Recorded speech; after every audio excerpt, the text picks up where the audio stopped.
Welcome back to the Ed Show. Mitt Romney now has a new position on immigration.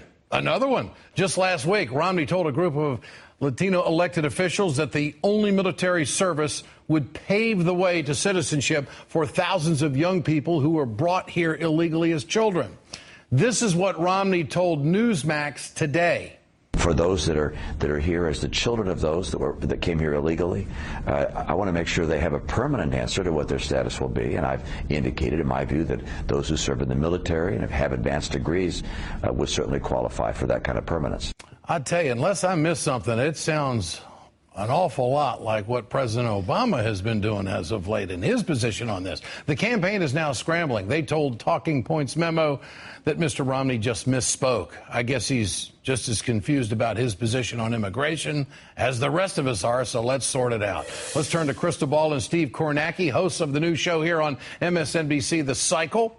Great. Congratulations. And Meghan McCain with us tonight, columnist for the Daily Beast. All right. If it's not immigration, it's immigration. How does he mop this up, Crystal? Well, I mean, I feel almost bad for him. He's having trouble keeping track of his own positions. But I think it just underscores the fact that because he went so far to the right in the primary, it's very difficult for him to make any movement back to the center. And even though immigration is not the top issue for most American voters, it's one that Republicans are very sensitive about. Anything that smacks of amnesty is going to be treated as treason on the right. You know, Megyn, your dad didn't have a problem with this. Your campaign didn't have a problem with this when he was running in 2008. What's the problem here? I think he just misspoke. I think it's as simple as he's exhausted. He's been on the road a long time. This is the dog days of summer. I'm giving him a break on this one. I just think he misspoke. Okay. Which is blasphemy, I know. No, God forbid somebody makes a mistake. Yeah, well, does he have to come back and correct it? Because it's totally different from what he said before. I mean, that's a pretty 30-second misspeak is a misspeak. Listen, is this a great week for Republicans and Romney, everyone on this panel? No, it is not a great week for Republicans, and it's not a great week for Mitt Romney, but I just think he misspoke. I don't know.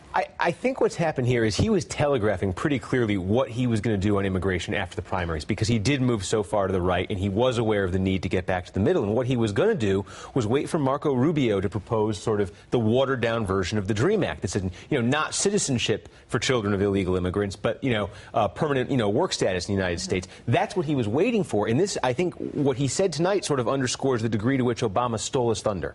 Obama basically came out and took what Rubio was going to propose and said, I am now declaring this a policy of my government, my administration. And it left Romney with no path to the middle. If that's what he was going to do, then he should have stood by it. I don't think if that is actually what he was doing, then he should have backtracked. No, but that's the problem. It looks like anything he says now, he's echoing Obama, which, as the challenger, obviously, he doesn't want to do. He doesn't want to agree with Obama. He wanted to get to the middle, but his path to the middle is gone, and the only way to get there is by agreeing with Obama. It's a terrible bind. And the fundamental problem here is that every decision he makes and every position that he takes is calculated politically rather than what he actually believes. So when the president cut him off at the pass, he's not going to say, well, this is my firmly held view. He's going to try to pivot and make the best political chess move he can, because that's the way that he's operated in every. No, I mean, I'll take, for example, the gay marriage decision.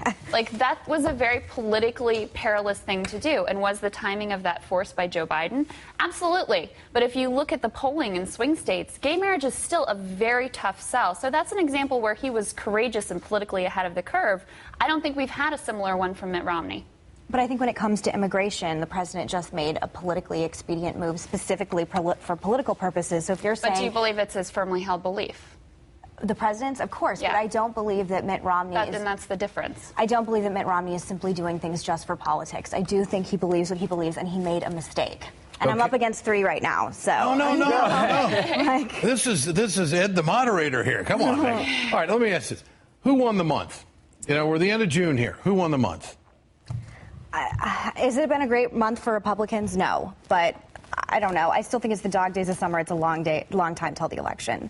No, I mean, I think any month that Obama ends ahead in the polls, with the unemployment rate sitting where it's sitting, Obama basically has won the month. And we're at the end of this month where we were a month ago. He's still a few points ahead of Mitt Romney, and the unemployment rate hasn't come down or anything, so he's sort of defying gravity. He's still defying gravity at the end of June. Yeah, I mean, I agree with that. I think this has been a good month, particularly towards the end here, for the president, particularly with the healthcare ruling this week, which was unexpected. I think even myself, I was sort of building myself up for a disappointment and was surprised with the Supreme Court ruling in a way. So it was a good month for the president, but we have a long summer ahead of us. I totally agree with you there, Megan. And we have a lot of economic uncertainty ahead, too. A lot of things can happen in 120 days. Yeah. About. Give or take a few. You got it. Great to have you with us tonight. Krista Ball, Steve Kornacki, and Megan McCain. Up next, late-night comedians were on fire last night thanks to the Supreme Court's health care ruling. We'll bring you all the highlights next. Stay with us.